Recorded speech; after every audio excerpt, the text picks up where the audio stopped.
பிறந்த வீட்டிலும் சரி, புகுந்த வீட்டிலும் சரி, இரண்டு வீட்டிலும் இந்த மண்ணும் கடல்வானும் மறைந்து முடிந்த செத்த புள்ள தந்த பணம் உப்புக்கு ஆகுமா?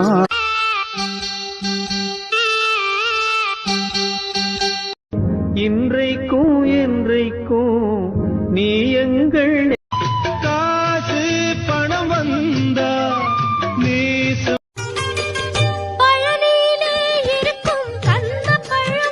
இருப்பதும் இறப்பதும் அந்த இயற்கையோட கையில். ஒரு கோடி சன்மோ ஒன்று சேர்ந்து வாழணும். சோறு கொண்டு போற புள்ள ஒரு தர